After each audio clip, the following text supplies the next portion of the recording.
புத்தாண்டை ஒட்டி சென்னை மெரினா கடற்கரையில் கலைஞர் நினைவிடத்தில் முதல்வர் மு.க.ஸ்டாலின் மரியாதை செலுத்தினார். நேற்று காலை முதலே அமைச்சர்கள், கட்சி நிர்வாகிகள் மற்றும் பொதுமக்கள் முதலமைச்சரை அவரது இல்லத்தில் சந்தித்து வாழ்த்து பெற்றனர். மாலையில் திடீரென கலைஞர் நினைவிடத்திற்கு சென்ற முதலமைச்சர் மு.க.ஸ்டாலின் மலர்தூவி மரியாதை செலுத்தினார். தொடர்ந்து பல்வேறு மாவட்டங்களில் இருந்து கலைஞர் நினைவிடத்தை காண குவிந்திருந்த பொதுமக்களை சந்தித்த முதலமைச்சர் அவர்களுக்கு புத்தாண்டு வாழ்த்து தெரிவித்தார்.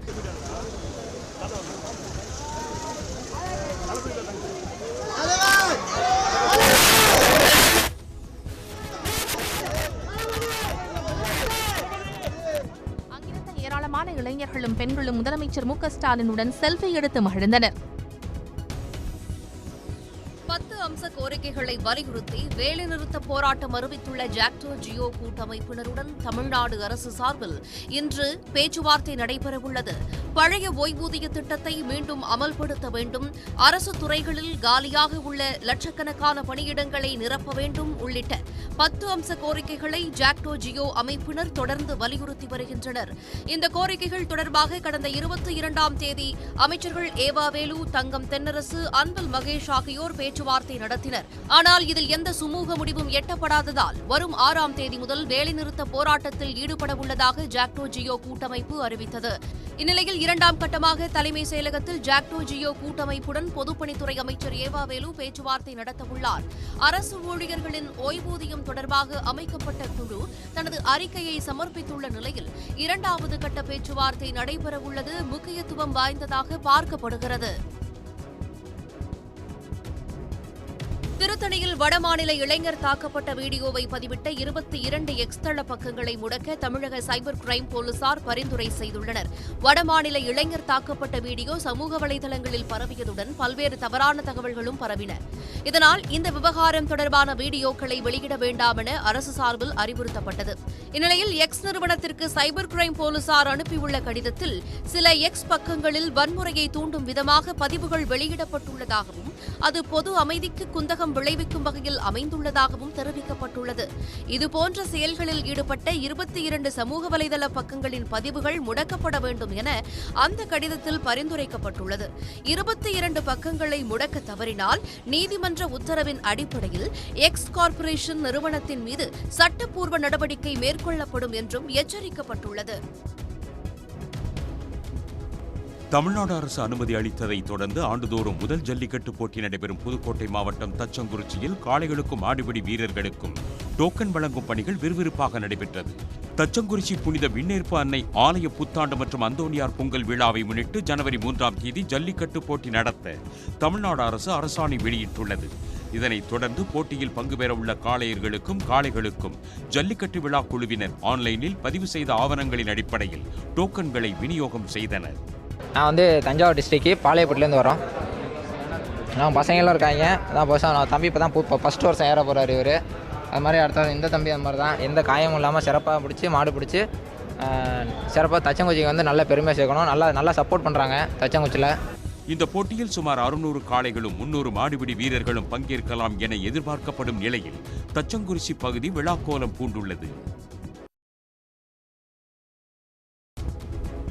இலங்கையில் இருந்து கடல் வழியாக வேதாரண்யத்திற்கு கடத்தி வரப்பட்ட 6 கிலோ தங்கத்தை போலீசார் அதிரடியாக பறிமுதல் செய்தனர். இலங்கையில் இருந்து நாகை மாவட்டம் வேதாரண்யத்திற்கு தங்க கடத்தல் நடைபெறுவதாக நுண்ணறிவு பிரிவு போலீசாருக்கு தகவல் கிடைத்தது. வேதாரண்யம் கடலோர பகுதிகளில் போலீசார் தீவிர கண்காணிப்பில் ஈடுபட்டிருந்தனர். வாகன தணிக்கையின் போது இருசக்கர வாகனத்தில் வந்த ஒருவர் போலீசாரை பார்த்தவுடன் விலகிச் சென்று தப்பிக்க முயன்றபோது வேதாரண்யம் நாகை பிரதான சாலையில் அந்த நபரை போலீசார் மடக்கி பிடித்தனர். நெல்லுக்கடை பகுதியைச் சேர்ந்த சிவகுமார் என்ற அந்த நபர் மறைத்து வைத்திருந்த 6 கிலோ கடத்தல் தங்கத்தை பறிமுதல் செய்த போலீசார் அவரை கைது செய்தனர். மேலும் கடல்வழி தங்க கடத்தலின் பின்னணியில் உள்ள மர்ம நபர்களை பிடிக்க விசாரணை தொடர்கிறது. பொங்கல் பண்டிகையை ஒட்டி மேட்டூர் சுற்றுவட்டார பகுதிகளில் மண்பானை மற்றும் மண் அடுப்புகள் தயாரிக்கும் பணி மும்முரமடைந்துள்ளது. பொங்கலன்று மண்ணால் வடிவமைக்கப்பட்ட அடுப்பு பானையில் பொங்கல் வைத்து வழிபடுவது வழக்கம். இதற்காக மேட்டூர் சுற்றுவட்டார பகுதிகளான நங்கவள்ளி, வனவாசி, ஜலகண்டாபுரம் உள்ளிட்ட ஊர்களில் 100க்கும் மேற்பட்டோர் களிமண் பாண்டங்களை தயாரிக்கும் பணியில் தீவிரம் காட்டி வருகின்றனர். பண்டிகை காலங்கள் தவிர மற்ற நேரங்களில் விற்பனை குறைவாக இருப்பதால் மிகவும் பாதிக்கப்படுவதாக மண்பாண்ட உற்பத்தியாளர்கள் கவலை தெரிவிக்கின்றனர். மண்பாண்ட தொழில் சட்டி பானை இதெல்லாம் செஞ்சுக்கிட்டு இருக்கிறோம். அதனால் வருமானம் கிடைக்கிறது ரொம்ப கஷ்டமாக இருக்குது, கிடைக்கிறதில்ல. அதுக்கு இந்த மண்பாண்டத்துக்கு தகுந்த மாதிரி மற்ற பொருளெல்லாம் தேவையான பொருளெல்லாம் வாங்குறது கொஞ்சம் அதிகமான விலையை கேட்க சொல்கிறாங்க. அதனால் வாங்குற பண வசதி போதாதுங்க. மண்பாண்ட தொழிலாளர்களுக்கு மழைக்கால நிவாரணமாக 5000 ரூபாய் வழங்க அரசு முன்வர வேண்டும் என அவர்கள் கோரிக்கை விடுத்துள்ளனர். சேலம் மாவட்டம் சங்ககிரி அருகே திடக்கழிவு மேலாண்மை திட்டத்திற்கு எதிர்ப்பு தெரிவித்து சங்கு ஊதி உடல் முழுவதும் நாமம் போட்டு நூதன போராட்டத்தில் விவசாயிகள் ஈடுபட்டனர். அரசிராமணி பேரூராட்சி குறுக்குப்பாறையூரில் 2 ஏக்கர் நிலத்தில் 56 லட்சம் ரூபாய் மதிப்பீட்டில் அமைக்கப்பட்ட குப்பை கிடங்கில் பேரூராட்சி நிர்வாகம் குப்பை கழிவுகளை கொட்டி வருகிறது. இதற்கு எதிர்ப்பு தெரிவித்து குப்பை கிடங்கை வேறு இடத்திற்கு மாற்ற கோரி அப்பகுதி விவசாயிகள் தமிழ்நாடு விவசாய சங்கத்தினர் தொடர்ந்து பல்வேறு கட்ட போராட்டங்களில் ஈடுபட்டு வருகின்றனர். போராட்டத்தின் 200வது நாளில் அரசின் கவனத்தை ஈர்க்கும் வகையில் திடக்கழிவு மேலாண்மை கிடங்கு நுழைவாயில் முன்பு திரண்ட விவசாயிகள் சங்கு ஊதிகள் முழுவதும் நாமம் போட்டு அரை நிர்வாண நூதன போராட்டத்தில் ஈடுபட்டனர். குப்பை கொட்டி திடக்கழிவு மேலாண்மை என்ற பெயரால் கொட்டி கிடக்கிற போது புழுக்கள் ஈக்கள் பெருகி ஒட்டுமொத்தமான ஊருடைய சுகாதாரமே நாசமாய் கொண்டிருக்கிறது. இந்த சூழ்நிலையில் தான் இந்த போராட்டம் தொடர்ச்சியாக 200 நாளாக நீடிக்கிறது. வரும் 20ஆம் தேதி நடைப்பயணமாக சென்று சேலம் மாவட்ட ஆட்சியரிடம் மனு கொடுக்க போவதாகவும் விவசாயிகள் தெரிவித்துள்ளனர். சிங்கப்பூரைச் சேர்ந்த மூதாட்டியின் 800 கோடி ரூபாய் மதிப்பிலான சொத்துக்களை போலி ஆவணங்கள் மூலம் மோசடி செய்த அதிமுக நிர்வாகி உள்பட 12 பேர் மீது குற்றப்பிரிவு போலீசார் வழக்கு பதிவு செய்துள்ளனர். சிங்கப்பூர் தொழிலதிபரான ஷேக் சிராஜுதீன் என்பவர் இறந்த நிலையில் அவரது 76 வயதான மனைவி முகமதா பேகத்தை ஏமாற்றி தஞ்சாவூரைச் சேர்ந்த ஸ்ரீவித்யா சுமதி, அதிமுக மத்திய மாவட்ட அம்மா பேரவையின் மாவட்ட தலைவரான செந்தில்குமார் ஆகியோர் போலி ஆவணங்கள் தயார் செய்து மூதாட்டியிடம் கையெழுத்து வாங்கியதாக கூறப்படுகிறது.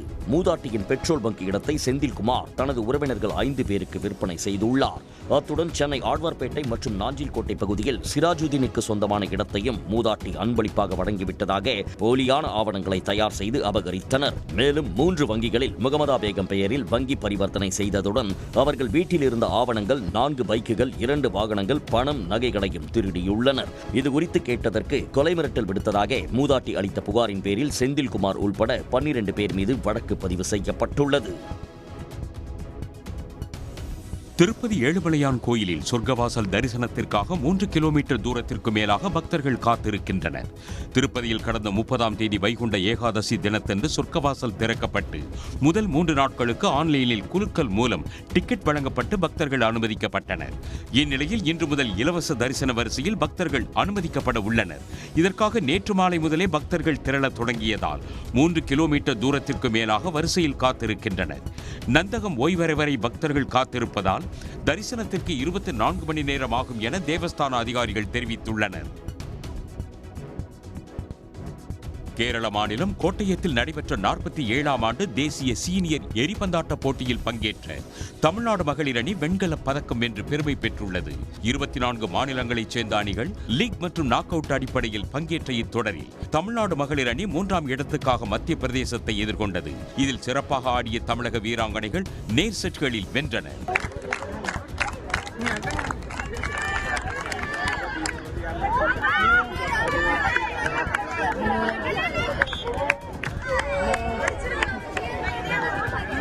இப்போட்டியில் பங்கேற்ற தமிழக ஆடவர் அணி துரதிர்ஷ்டவசமாக கால் இறுதியில் தோல்வியுற்றது. சபரிமலையில் மேலும் 7 தகடுகளில் தங்கம் திருடப்பட்டதாக சிறப்பு புலனாய்வு குழு தாக்கல் செய்த அறிக்கையால் பரபரப்பு ஏற்பட்டுள்ளது. சபரிமலையில் உள்ள துவாரபாலகர் சிலைகளில் தங்கம் திருடப்பட்ட புகார் தொடர்பாக சிறப்பு புலனாய்வு குழு அமைக்கப்பட்டு விசாரணை மேற்கொள்ளப்பட்டு வருகிறது. இந்நிலையில் கொல்லம் நீதிமன்றத்தில் SIT தாக்கல் செய்த அறிக்கையில் துவாரபாலகர் சிலை, கருவறை கதவு மட்டுமின்றி மேலும் 7 இடங்களில் தங்கம் திருடப்பட்டதாக தெரிவிக்கப்பட்டுள்ளது. அதாவது தங்கமுலாம் பூசப்பட்ட சிவன் சிலை, யாழி ரூப வளைவு, ராசி தகடுகள், தசரத தகடுகளில் இருந்தும் தங்கம் திருடப்பட்டதாக அறிக்கையில் தெரிவிக்கப்பட்டுள்ளது.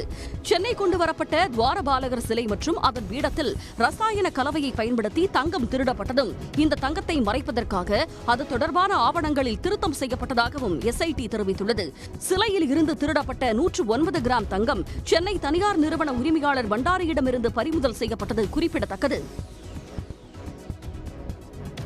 ஜம்மு காஷ்மீரின் பூஞ்ச் மாவட்டத்தில் பனிப்பொழிவு காணப்படுவதால் சுற்றுலா பயணிகள் குடும்பத்தினருடன் சென்று புத்தாண்டை கொண்டாடி மகிழ்ந்தனர்.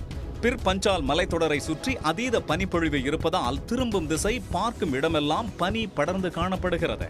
வீட்டின் மேற்கூரைகள், மரங்கள், மலை முகடுகளில் பனிக்கட்டிகள் நிறைந்து காணப்படுகின்றன. கடுமையான பனிப்பொழிவு இருந்தபோதும் சுற்றுலா பயணிகள் தங்கள் குடும்பத்தினருடன் சென்று புத்தாண்டை கொண்டாடி மகிழ்ந்தனர். பனிப்பொழிவு காரணமாக ரஜோரி, பூஞ்ச் மாவட்டங்களை இணைக்கும் முகல் பிரதான சாலையில் போக்குவரத்து நிறுத்தப்பட்டுள்ளது. கனமழை மற்றும் பனிப்பொழிவுக்கு மத்தியில் லோரன் உயர் மலைப்பகுதியில் உள்ள கரங்காட்டில் இந்திய ராணுவத்தின் ரோமியோ படையினர் ரோந்து பணியில் ஈடுபட்டனர்.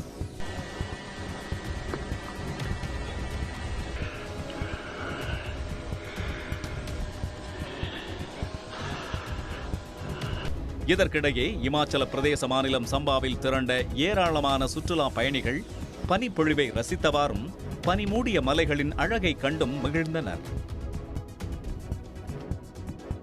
கனடாவில் ஏர் இந்தியா விமானி புறப்பட தயாராக இருந்த விமானத்தில் இருந்து இறக்கிவிடப்பட்டதை ஏர் இந்தியா நிறுவனம் உறுதி செய்துள்ளது. டிசம்பர் 23ஆம் தேதி கனடாவின் வான்கூவர் விமான நிலையத்தில் இருந்து டெல்லிக்கு புறப்பட தயாராக இருந்த ஏர் இந்தியா விமானத்தின் விமானி மதுபோதையில் இருந்த புகாரில் விமானத்தில் இருந்து வெளியேற்றப்பட்டார்.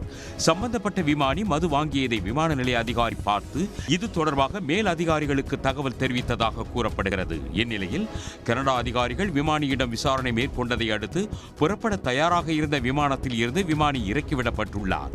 இதனைத் தொடர்ந்து மாற்று விமானி மூலம் விமானம் இயக்கப்பட்டதாக ஏர் இந்தியா தரப்பில் தெரிவிக்கப்பட்டது. 2026ஆம் ஆண்டின் முதல் பிரதோஷமான நேற்று தஞ்சாவூர் பெரிய கோவிலில் பெருநந்திக்கு 12 வகையான திரவியங்களால் சிறப்பு அபிஷேகம் நடைபெற்றது. இதில் ஆயிரக்கணக்கான பக்தர்கள் கலந்து கொண்டு தரிசனம் செய்தனர்.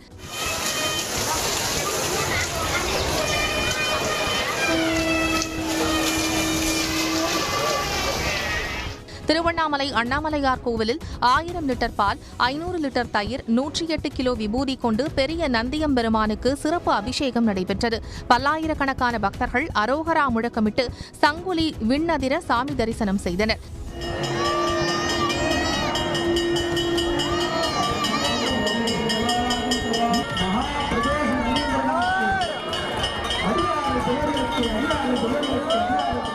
இதேபோல் தமிழ்நாடு முழுவதும் பல்வேறு கோயில்களில் பிரதோஷ வழிபாட்டில் ஏராளமானோர் கலந்து கொண்டனர். தமிழ்நாட்டின் பொருளாதாரத்தை உத்தரப்பிரதேசத்துடன் ஒப்பிடுவது பிழையானது என ஒன்றிய முன்னாள் நிதியமைச்சர் ப. சிதம்பரம் தெரிவித்துள்ளார்.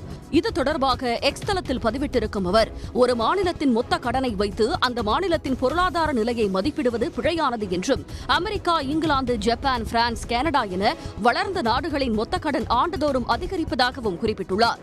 மொத்த உற்பத்தியில் மொத்த கடன் எத்தனை விழுக்காடு என்பதை பொருத்தமான அளவு என்று சுட்டிக்காட்டியிருக்கும் அவர், தமிழ்நாட்டில் இந்த அளவை 2021-22 முதல் 2025-26 வரை ஒரே நிலையில் இருப்பதாகவும் தெரிவித்துள்ளார். ஒவ்வொரு ஆண்டும் நிதி பற்றாக்குறை குறைக்கப்பட்டு 2025-26ஆம் ஆண்டில் நிதி ஆயோக் விதித்த வரம்பான 3 விழுக்காடு என்ற நிலையை தமிழ்நாடு எட்டும் என்று இந்த ஆண்டின் மதிப்பீடு சுட்டிக்காட்டுவதாகவும், இது பாராட்டுக்குரியது என்று ப. சிதம்பரம் தன்னுடைய பதிவில் தெரிவித்திருக்கிறார். பொங்கலுக்கு பிறகு பாஜக கூட்டணியில் இறுதி முடிவு எடுக்கப்படும் என்று பாஜக மாநில துணைத் தலைவர் கரு நாகராஜன் தெரிவித்துள்ளார். சென்னை கமலாலயத்தில் செய்தியாளர்களை சந்தித்த அவர், அமித்ஷாவின் தமிழ்நாட்டு பயணம் குறித்து தெரிவித்தார். வரும் 4ஆம் தேதி புதுக்கோட்டையில் நயினார் நாகேந்திரனின் பிரச்சார யாத்திரை நிறைவு விழாவில் பங்கேற்கும் அமித்ஷா 5ஆம் தேதி 2000 பெண்கள் கலந்து கொள்ளும் மோடி பொங்கல் விழாவில் பங்கேற்று சிறப்புரையாற்ற உள்ளதாக கூறியுள்ளார். ஏற்கனவே தமிழுக்கும், தமிழ் மொழிக்கும், தமிழ் கலாச்சாரத்திற்கும், தமிழ் பாரம்பரியத்திற்கும் தொடர்ந்து புகழ் செலுத்திக் கொண்டிருக்கிற, அதனுடைய பெருமைகளை எடுத்துச் சொல்லிக் கொண்டிருக்கிற பாரத பிரதமர் அவர்களுடைய வழியிலே ஐயா அமித்ஷா அவர்களும் இந்த பொங்கல் விழாவிலே நமக்கெல்லாம் பெருமை சேர்க்கிற ஒரு உரையை நிகழ்த்த இருக்கிறார்கள். பொங்கலுக்கு பிறகு பாஜக கூட்டணியில் இறுதி முடிவு எடுக்கப்படும் என்று அவர் தெரிவித்துள்ளார். தாவேகாவில் உழைப்பவர்களுக்கு பதவி வழங்குவது இல்லை என கூறி செங்கோட்டையனை முற்றுகையிட்டு தொண்டர்கள் வாக்குவாதத்தில் ஈடுபட்டதால் பரபரப்பு ஏற்பட்டது. திருப்பூர் மாவட்டம் வெள்ளக்கோவிலில் அண்மையில் தாவேகா இளைஞர் அணி நிர்வாகிகள் நியமிக்கப்பட்டனர். அதில் 10 ஆண்டுகளுக்கு மேலாக தொடர்ந்து பணியாற்றி வந்தவர்களுக்கு வாய்ப்பு வழங்கப்படவில்லை என கூறப்படுகிறது. இந்நிலையில் கட்சி அலுவலக திறப்பு விழாவிற்கு வருகை தந்த தாவேகா நிர்வாக குழு தலைமை ஒருங்கிணைப்பாளர் செங்கோட்டையனிடம் தொண்டர்கள் வாக்குவாதத்தில் ஈடுபட்டனர்.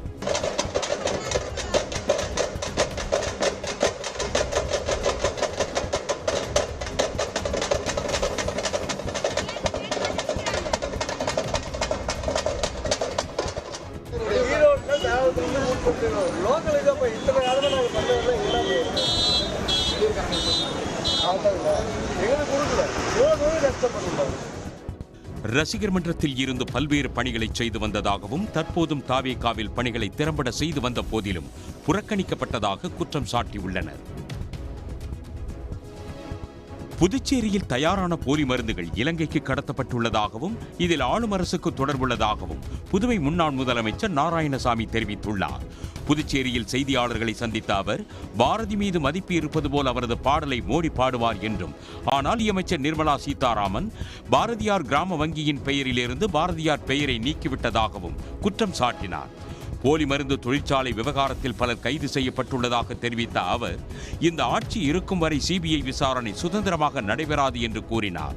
போலி மருந்துகள் இலங்கைக்கு கடத்தப்பட்டுள்ளதாகவும் இதில் புதுவையை ஆளும் அரசுக்கு தொடர்பு இருப்பதாகவும் அவர் தெரிவித்தார். முதலமைச்சருடைய துறை, முதலமைச்சரும் இதிலே சம்பந்தப்பட்டிருக்கிறார். சபாநாயகர் நேரடியாக சம்பந்தப்பட்டிருக்கிறார். உள்துறை அமைச்சர் இதில் நேரடியாக சம்பந்தப்பட்டிருக்கிறார். 2026 ஆட்சி மாற்றம் ஏற்பட்டு இந்தியா கூட்டணி ஆட்சிக்கு வந்தால் முதலமைச்சர் அதிகாரிகள் கான்ட்ராக்டர் மீது நடவடிக்கை எடுப்போம் என்றார். தமிழ்நாட்டில் விருதுநகர், தேனி உள்ளிட்ட தென் மாவட்டங்களில் திடீரென கனமழை கொட்டி தீர்த்தது. விருதுநகர் மாவட்டம் வதராயிருப்பு மற்றும் சுற்றுவட்டார பகுதிகளான கூமாப்பட்டி, கான்சாபுரம், தம்பிப்பட்டி, மகாராஜபுரம், கோபாலபுரம், சேசபுரம் உள்ளிட்ட பகுதிகளில் அரை மணி நேரத்திற்கும் மேலாக கனமழை பெய்தது.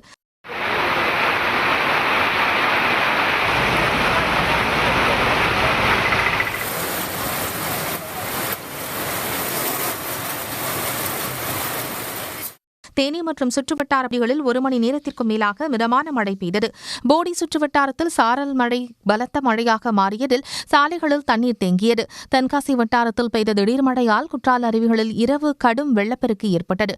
மெயின் அருவியில் பாதுகாப்பு வளைவை தாண்டி தண்ணீர் கொட்டியதால் அருவியில் குளிக்க தடை விதிக்கப்பட்டது.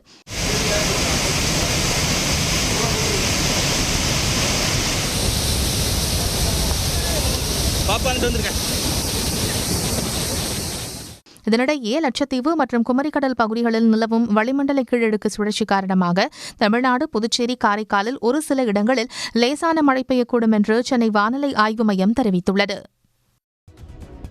சென்னை சென்ட்ரல் அருகே பழமை மாறாமல் புனரமைக்கப்பட்ட விக்டோரியா அரங்கை காண நாள்தோறும் நூற்றுக்கணக்கான பொதுமக்கள் குவிந்து வருகின்றனர். சென்னை மாநகராட்சி நிர்வாகம் சார்பில் பழமையும் தொன்மையும் மாறாமல் 32 கோடி ரூபாய் மதிப்பில் புனரமைக்கப்பட்ட விக்டோரியா அரங்கை கடந்த 23ஆம் தேதி முதல்வர் மு க ஸ்டாலின் திறந்து வைத்தார்.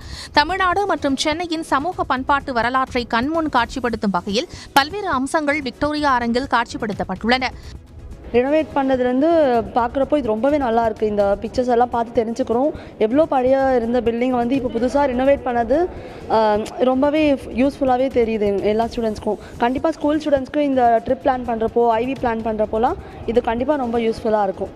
மூவிஸில் வர மாதிரி இப்போ மதராசப்பட்டினம் அந்த மாதிரி மூவிஸ்லலாம் வர மாதிரி ஒரு லைவ் ஃபீல் எங்களுக்கு இருக்குது. இட்ஸ் லைக் டைம் ட்ராவல் பண்ண மாதிரி. பின்னாடி எப்படி இருந்தது நாங்கள் இப்போ அதை லைவாக இப்போ நாங்கள் பார்த்து என்ஜாய் பண்ணுறோம். Thanks to Tamil Nadu government.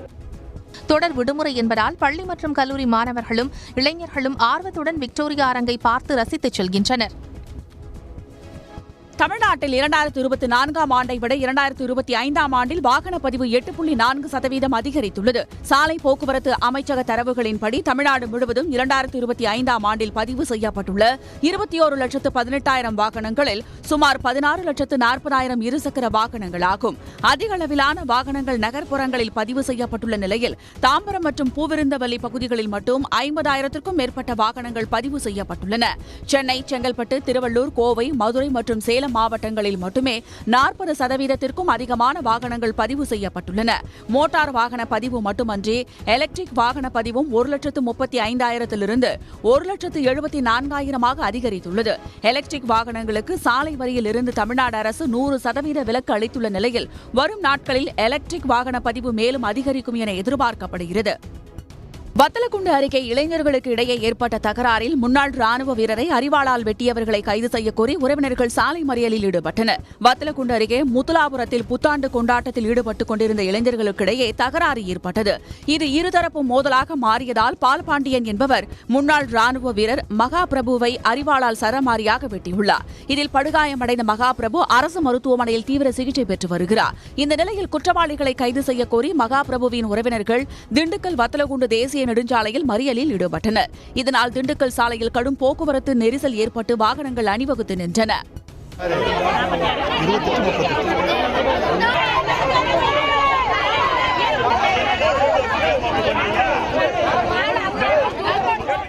இதனைத் தொடர்ந்து உரிய நடவடிக்கை எடுப்பதாக போலீசார் உறுதியளித்ததைத் தொடர்ந்து உறவினர்கள் சாலை மறியலை கைவிட்டு கலைந்து சென்றனர். டெல்லியில் கடந்த 8 ஆண்டுகளில் இல்லாத அளவுக்கு காற்றின் தரம் அதிகரித்துள்ளதாக டெல்லி சுற்றுச்சூழல் துறை அமைச்சர் சிர்சா கூறியுள்ளது சர்ச்சையை ஏற்படுத்தியுள்ளது. டெல்லியில் நாளுக்கு நாள் காற்றின் தரம் மோசமடைந்து வருவது அங்குள்ள மக்களிடம் கடும் அதிருப்தியை ஏற்படுத்தியுள்ளது. இதுகுறித்து நாடாளுமன்றத்தில் விவாதிக்க வேண்டும் என எதிர்க்கட்சிகளும் வலியுறுத்தி வருகின்றன. இந்நிலையில் டெல்லி சுற்றுச்சூழல் துறை அமைச்சர் சிர்சா வெளியிட்டுள்ள அறிக்கையில் 2025ஆம் ஆண்டு 200 நாட்கள் டெல்லியின் காற்று தர குறியீடு 200க்கு கீழே இருந்ததாகவும் கடந்த 4 ஆண்டுகளோடு ஒப்பிடும்போது காற்றின் தரம் 15% அதிகரித்துள்ளதை இது காட்டுவதாகவும் அவர் கூறியுள்ளார். கடந்த டிசம்பர் மாதத்தில் இதுவரை இல்லாத அளவுக்கு காற்றின் தர குறியீடு மிக மோசமான அளவான 400க்கு மேல் சென்று டெல்லி வாசிகளை மூச்சு திணற வைத்தது குறிப்பிடத்தக்கது. உத்தரப்பிரதேச மாநிலம் காசியாபாத்தில் சட்டவிரோதமாக குடியேறியவர்களா என்பதை மெஷின் மூலம் கண்டறிந்து வங்கதேசத்தவர் என போலீஸ் அதிகாரி கூறும் காணொலி பரவி சர்ச்சையை ஏற்படுத்தியுள்ளது. குடிசை பகுதியில் போலீஸ் அதிகாரி ஒருவர் ஸ்மார்ட் போன் போன்ற உபகரணத்தை வைத்து ஒருவர் இந்திய குடிமகனா அல்லது சட்டவிரோதமாக குடியேறியவரா என்பதை கண்டறிய முடியும் என்று கூறி சோதனை நடத்துகிறார். அந்த சோதனையின் மூலம் ஒருவரை வங்கதேசத்திலிருந்து சட்டவிரோதமாக குடியேறியவர் என கூறுகிறார். இந்த காணொலி பரவியதை அடுத்து சமூக வலைதளங்களில் கண்டனங்கள் எழுந்தன. இதுகுறித்து விளக்கம் அளித்துள்ள போலீசார் புத்தாண்டையொட்டி மக்கள் நெருக்கம் அதிகமுள்ள இடங்களில் குற்றச்சம்பவங்களை தடுக்க வழக்கமாக மேற்கொள்ளும் சோதனைதான் என்றும், எனினும் குடிமக்களா என்பதை கண்டறியும் சோதனை குறித்து விசாரணை நடத்தப்படும் என்றும் தெரிவித்துள்ளனர். வங்கதேசத்தவர் என காவல்துறை அதிகாரியால் கூறப்பட்ட 76 வயது முகமது சாதிக் தான் பீகாரை பூர்வீகமாக கொண்டவர் என்று தெரிவித்துள்ளார். பெங்களூரில் ஆன்லைன் விளையாட்டு நிறுவனமான வின்சோ நிறுவனத்தின் 192 கோடி ரூபாய் டெபாசிட் தொகையை முடக்கி அமலாக்கத்துறை நடவடிக்கை எடுத்துள்ளது. இந்தியாவில் ஆன்லைன் சூதாட்ட விளையாட்டுகளுக்கு தடை விதிக்கப்பட்டுள்ள நிலையில் சட்டவிரோத பணப்பரிமாற்றம் புகார் தொடர்பாக வின்சோ நிறுவனத்தில் அமலாக்கத்துறையினர் சோதனை நடத்தினர். ஆன்லைன் சூதாட்டம் உள்ளிட்ட புகார்கள் தொடர்பான பல்வேறு ஆவணங்கள் சிக்கிய நிலையில் அந்நிறுவனத்தின் 505 கோடி ரூபாயை அமலாக்கத்துறை அதிரடியாக முடக்கியது. இந்நிறுவனத்தின் பயனர்களிடம் பண மோசடி செய்தது தொடர்பாக அமலாக்கத்துறையினர் விசாரணை மேற்கொண்டு வந்தனர். அப்போது நிறுவனத்தின் வங்கிக் கணக்குகளிலும் பிக்ஸட் டெபாசிட் மற்றும் மியூச்சுவல் ஃபண்டுகளில் சட்டவிரோத பணம் இருந்தது கண்டுபிடிக்கப்பட்டது. இதையடுத்து வின்சோ நிறுவனத்தின் 192 கோடி ரூபாய் டெபாசிட் தொகையை அமலாக்கத்துறை முடக்கி நடவடிக்கை எடுத்துள்ளது. விழுப்புரத்தில் புத்தாண்டு கொண்டாட்டத்தின் போது பொதுமக்களை அச்சுறுத்தும் வகையில் வீடியோ பதிவு செய்த 2 இளைஞர்களை போலீசார் கைது செய்தனர். ஜானகிபுரத்தைச் சேர்ந்த 23 வயதான ரஞ்சித் என்பவர் கண்டமானடி பகுதியில் புத்தாண்டு கொண்டாட்டத்தின் போது பட்டா கத்தியுடன் வீடியோ எடுத்து அதை தனது இன்ஸ்டாகிராம் பக்கத்தில் பதிவிட்டார். இதேபோன்று திருவக்கரை பகுதியைச் சேர்ந்த நந்தகோபால் என்ற இளைஞர் நாட்டு வெடிகளை சாலையில் வீசி வீடியோ எடுத்தார். பொதுமக்களை அச்சுறுத்தும் வகையில் வீடியோ பதிவு செய்த அந்த 2 இளைஞர்களை போலீசார் கைது செய்து சிறையில் அடைத்தனர். கும்பகோணத்துக்கு சுற்றுலா வந்த தைவான் நாட்டைச் சேர்ந்தவர்கள் அங்குள்ள அபிமுகேஸ்வரர் ஆலயத்தில் மகாருத்ர யாகத்தில் பங்கேற்று வழிபாடு நடத்தினர். பாவங்களை போக்குவதாக நம்பப்படும் இந்த பரிகார பூஜையில் கலந்து கொண்டு அவர்கள் வழிபட்டதை ஏராளமான பொதுமக்கள் ஆர்வத்துடன் பார்த்து வியந்தனர். நதிகள் நவக்கன்னிகள் 9 பேருக்கும் பாவ நிவர்த்தி ஆகாம கிழக்கு முகமா பார்த்திருந்த சுவாமி மேற்கு முகமா திரும்பி அபிமுகமா திரும்பி இந்த நவக்கன்னிகளுக்கு இந்த சாபத்தை நிவர்த்தி பண்ணதுனால இந்த கோவிலை பத்தி ஓலைச்சுவடியில் இருந்திருக்கு. அதை பத்தி தெரிஞ்சுக்கிட்டு இந்த கோவில்ல அந்த பரிகார பூஜைக்காக வந்திருக்காங்க. முன்னதாக தைவான் நாட்டினர் யாகத்திற்கு தேவையான பொருட்களை தாம்பாளங்களில் வைத்து மகாமக குளத்தினை சுற்றி வந்தனர். இதனைத் தொடர்ந்து கோபூஜை செய்தனர். விருதுநகர் மாவட்டம் சாத்தூர் அருகே நெடுஞ்சாலைத்துறையினரின் அலட்சியத்தால் சாலை விபத்துகள் தொடர்வதாக அப்பகுதி மக்கள் கவலை தெரிவிக்கின்றனர். 200க்கும் மேற்பட்டோர் வசிக்கும் மேட்டமலை இந்திரா காலனி பகுதியில் உள்ள பிரதான சாலையில் வேகத்தடை அமைத்து விபத்துகளை தவிர்க்க நடவடிக்கை எடுக்க வேண்டும் என பொதுமக்கள் கோரிக்கை விடுத்துள்ளனர். இங்க சாத்தூர் டு சிவகாசி செல்லக்கூடிய பாதையில 8 வட்ட பாதை ஒன்று தனியா பிரிஞ்சு போகுது. அந்த மெயின் ரோட்ல இருந்து உள்ள போற பாதையில அதிகமான ஆக்சிடென்ட் நடக்குது. அதனால நிறைய குழந்தைங்க பெண்கள்லாம் இறந்து போயிடுறாங்க. அந்த சைடு தான் ஒயின் ஷாப்பும் இருக்கு. அந்த பக்கம் போகிற ஆண்களும் சரி பெண்களும் சரி நிறையா விபத்துக்கு உள்ளாகிறதுனால நெடுஞ்சாலைத்துறையிலேருந்து அந்த இடத்துல ஒரு வேகத்தடை அமைத்து கொடுத்தா நல்லா இருக்குங்கிறது எங்கள் மேட்டமலை கிராமத்தோட கோரிக்கை.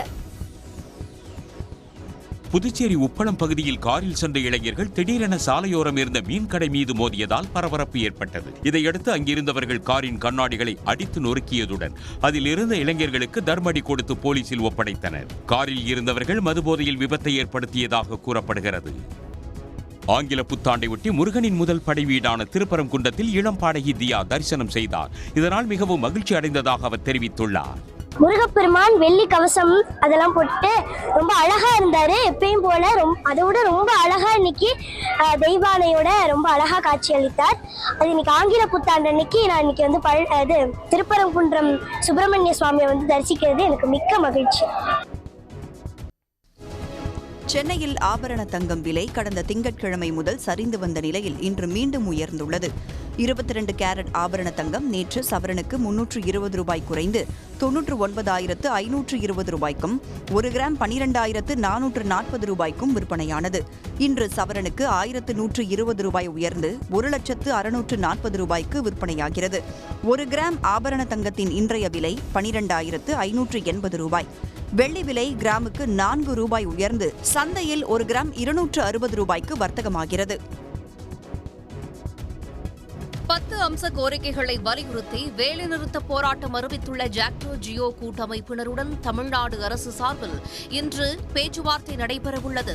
பழைய ஓய்வூதிய திட்டத்தை மீண்டும் அமல்படுத்த வேண்டும், அரசு துறைகளில் காலியாக உள்ள லட்சக்கணக்கான பணியிடங்களை நிரப்ப வேண்டும் உள்ளிட்ட 10 அம்ச கோரிக்கைகளை ஜாக்டோ ஜியோ அமைப்பினர் தொடர்ந்து வலியுறுத்தி வருகின்றனர். இந்த கோரிக்கைகள் தொடர்பாக கடந்த 22ஆம் தேதி அமைச்சர்கள் ஏவா வேலு, தங்கம் தென்னரசு, அன்பில் மகேஷ் ஆகியோர் பேச்சுவார்த்தை நடத்தினர். ஆனால் இதில் எந்த சுமூக முடிவும் எட்டப்படாததால் வரும் 6ஆம் தேதி முதல் வேலைநிறுத்த போராட்டத்தில் ஈடுபட உள்ளதாக ஜாக்டோ ஜியோ கூட்டமைப்பு அறிவித்தது. இந்நிலையில் 2ஆம் கட்டமாக தலைமை செயலகத்தில் ஜாக்டோ ஜியோ கூட்டமைப்புடன் பொதுப்பணித்துறை அமைச்சர் ஏவா வேலு பேச்சுவார்த்தை நடத்தவுள்ளார்.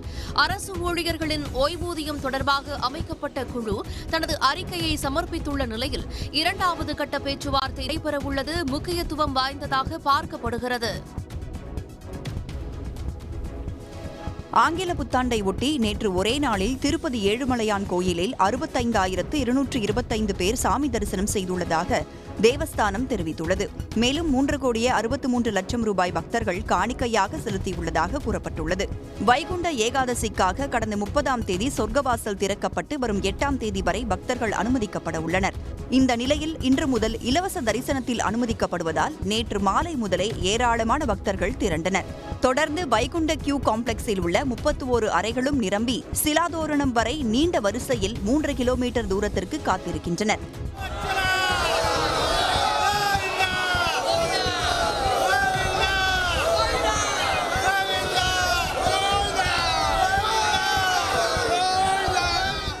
இதனால் சாமி தரிசனம் செய்ய 20 மணி முதல் 24 மணி நேரம் ஆகும் என தேவஸ்தான அதிகாரிகள் தெரிவித்துள்ளனர். மேலும் 300 ரூபாய் டிக்கெட் மூலம் பக்தர்கள் முன்பதிவு செய்துள்ளனர். அதில் இன்று முதல் ஒரு நாளைக்கு 15,000 பக்தர்கள் அவர்களுக்கு ஒதுக்கிய நேரத்தில் 3 மணி நேரத்தில் தரிசிக்க அனுமதிக்கப்பட்டு வருகின்றனர்.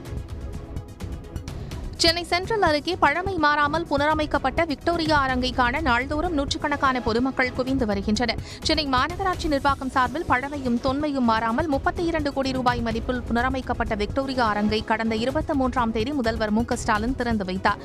தமிழ்நாடு மற்றும் சென்னையின் சமூக பண்பாட்டு வரலாற்றை கண்முன் காட்சிப்படுத்தும் வகையில் பல்வேறு அம்சங்கள் விக்டோரியா அரங்கில் காட்சிப்படுத்தப்பட்டுள்ளன. ரினோவேட் பண்ணதுலேருந்து பார்க்குறப்போ இது ரொம்பவே நல்லாயிருக்கு. இந்த பிக்சர்ஸ் எல்லாம் பார்த்து தெரிஞ்சுக்கிறோம். எவ்வளோ பழைய இருந்த பில்டிங் வந்து இப்போ புதுசாக ரினோவேட் பண்ணது ரொம்பவே யூஸ்ஃபுல்லாகவே தெரியுது எல்லா ஸ்டூடெண்ட்ஸ்க்கும். கண்டிப்பாக ஸ்கூல் ஸ்டூடெண்ட்ஸ்க்கும் இந்த ட்ரிப் பிளான் பண்ணுறப்போ, ஐவி பிளான் பண்ணுறப்போலாம் இது கண்டிப்பாக ரொம்ப யூஸ்ஃபுல்லாக இருக்கும். மூவிஸில் வர மாதிரி இப்போ மதராசப்பட்டினம் அந்த மாதிரி மூவிஸ்லலாம் வர மாதிரி ஒரு லைவ் ஃபீல் எங்களுக்கு இருக்குது. இட்ஸ் லைக் டைம் ட்ராவல் பண்ண மாதிரி. பின்னாடி எப்படி இருந்தது நாங்கள் இப்போ அதை லைவாக இப்போ நாங்கள் பார்த்து என்ஜாய் பண்ணுறோம். Thanks to Tamil Nadu government. தொடர் விடுமுறை என்பதால் பள்ளி மற்றும் கல்லூரி மாணவர்களும் இளைஞர்களும் ஆர்வத்துடன் விக்டோரியா அரங்கை பார்த்து ரசித்து செல்கின்றனர். தமிழ்நாட்டில் 2024ஆம் ஆண்டை விட 2025ஆம் ஆண்டில் வாகன பதிவு 8.4% அதிகரித்துள்ளது. சாலை போக்குவரத்து அமைச்சக தரவுகளின்படி தமிழ்நாடு முழுவதும் 2025ஆம் ஆண்டில் பதிவு செய்யப்பட்டுள்ள 21,18,000 வாகனங்களில் சுமார் 16,40,000 இருசக்கர வாகனங்களாகும். அதிக அளவிலான வாகனங்கள் நகர்ப்புறங்களில் பதிவு செய்யப்பட்டுள்ள நிலையில் தாம்பரம் மற்றும் பூவிருந்தவல்லி பகுதிகளில் மட்டும் 50,000க்கும் மேற்பட்ட வாகனங்கள் பதிவு செய்யப்பட்டுள்ளன. சென்னை, செங்கல்பட்டு, திருவள்ளூர், கோவை, மதுரை மற்றும் சேலம் மாவட்டங்களில் மட்டுமே 40%த்திற்கும் அதிகமான வாகனங்கள் பதிவு செய்யப்பட்டுள்ளன. மோட்டார் வாகன பதிவு மட்டுமன்றி எலக்ட்ரிக் வாகன பதிவும் 1,35,000 1,74,000 அதிகரித்துள்ளது. எலக்ட்ரிக் வாகனங்களுக்கு சாலை வரியில் இருந்து தமிழ்நாடு அரசு 100% விலக்கு அளித்துள்ள நிலையில் வரும் நாட்களில் எலக்ட்ரிக் வாகன பதிவு மேலும் அதிகரிக்கும் என எதிர்பார்க்கப்படுகிறது. டெல்லியில் கடந்த 8 ஆண்டுகளில் இல்லாத அளவுக்கு காற்றின் தரம் அதிகரித்துள்ளதாக டெல்லி சுற்றுச்சூழல் துறை அமைச்சர் சிர்சா கூறியுள்ளது சர்ச்சையை ஏற்படுத்தியுள்ளது. டெல்லியில் நாளுக்கு நாள் காற்றின் தரம் மோசமடைந்து வருவது அங்குள்ள மக்களிடம் கடும் அதிருப்தியை ஏற்படுத்தியுள்ளது. இதுகுறித்து நாடாளுமன்றத்தில் விவாதிக்க வேண்டும் என எதிர்க்கட்சிகளும் வலியுறுத்தி வருகின்றன. இந்நிலையில் டெல்லி சுற்றுச்சூழல் துறை அமைச்சர் சிர்சா வெளியிட்டுள்ள அறிக்கையில் 2025ஆம் ஆண்டு 200 நாட்கள் டெல்லியின் காற்று தர குறியீடு 200க்கு கீழே இருந்ததாகவும் கடந்த 4 ஆண்டுகளோடு ஒப்பிடும்போது காற்றின் தரம் 15% அதிகரித்துள்ளதை இது காட்டுவதாகவும் அவர் கூறியுள்ளார். கடந்த டிசம்பர் மாதத்தில் இதுவரை இல்லாத அளவுக்கு காற்றின் தர குறியீடு மிக மோசமான அளவான 400க்கும் மேல் சென்று டெல்லி வாசிகளை மூச்சு திணற வைத்தது குறிப்பிடத்தக்கது.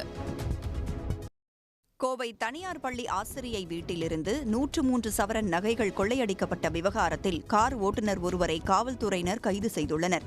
கடந்த டிசம்பர் 25ஆம் தேதி குடியமுத்தூர் நரசிம்மபுரம் பகுதியைச் சேர்ந்த தனியார் பள்ளி ஆசிரியர் ஜெவா மார்டின் வெளியூர் சென்றிருந்தபோது அவரது வீட்டிலிருந்து 103 சவரன் நகைகள் கொள்ளையடிக்கப்பட்டது பரபரப்பை ஏற்படுத்தியிருந்தது. இது பற்றிய புகாரை அடுத்து கண்காணிப்பு கேமராக்களின் உதவியுடன் தீவிர விசாரணை செய்த குடியமுத்தூர் காவல்துறையினர் கண்ணப்ப நகரில் பதுங்கியிருந்த ராமநாதபுரம் மாவட்டத்தைச் சேர்ந்த கிருஷ்ணமூர்த்தி என்ற கார் ஓட்டுநரை கைது செய்துள்ளனர். அவரிடம் இருந்து சுமார் 80 சவரன் நகைகளை மீட்ட காவலர்கள் கொள்ளையடிக்க பயன்படுத்தப்பட்ட கள்ளச்சாவிகள் மற்றும் ஆயுதங்கள் கைப்பற்றியுள்ளனர். இந்த வழக்கிலே இருக்கக்கூடிய சிசிடிவி ஃபுட்டேஜை நம்ம அனலைஸ் பண்ணதுலேயும் நமக்கு இந்த குற்றவாளியை பற்றி ஒரு குழு கிடைச்சி இன்றைக்கி நாங்கள் அரெஸ்ட் பண்ணோம். அரெஸ்ட் பண்ணும்போது அவர் குற்றத்தை ஒத்துக்கிட்டு அந்த இப்போ ஏற்கனவே டிஸ்பிளே பண்ண நகைகள் அவர் வீட்டிலேருந்து நம்ம கைப்பற்றிட்டோம். 2023, 2024ஆம் ஆண்டுகளில் சரவணம்பட்டி, குனியமுத்தூர் ஆகிய பகுதியில் நடைபெற்ற கொள்ளைச் சம்பவங்களிலும் கிருஷ்ணமூர்த்திக்கு தொடர்பு இருப்பது காவல்துறை விசாரணையில் புலனாகியுள்ளது.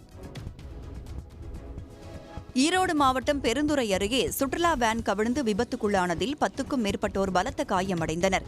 கோவை சேலம் தேசிய நெடுஞ்சாலையில் விஜயமங்கலம் சுங்கச்சாவடி அருகே சென்று கொண்டிருந்த வேன் முன்னால் சென்ற லாரியை முந்தி செல்ல முயன்றபோது ஓட்டுநரின் கட்டுப்பாட்டை இழந்து கவிழ்ந்து விபத்துக்குள்ளானது.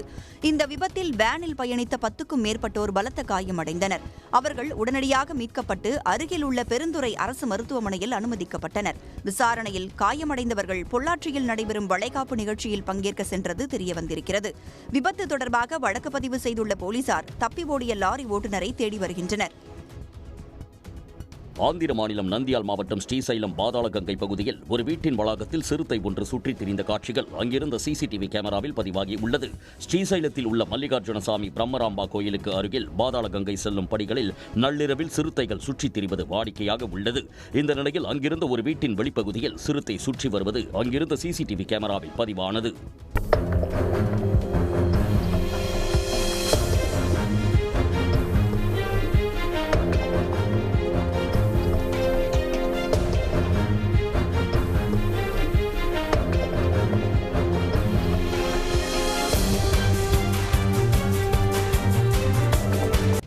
இதனால் பாதாளகங்கை பகுதியில் புனித நீராடச் செல்லும் பக்தர்களும் உள்ளூர் வாசிகளும் எச்சரிக்கையாக இருக்க அறிவுறுத்தப்பட்டுள்ளது. மேலும் அதே வீட்டில் சில மாதங்களுக்கு முன்பு சிறுத்தை ஒன்று சுற்றி வந்தது குறிப்பிடத்தக்கது.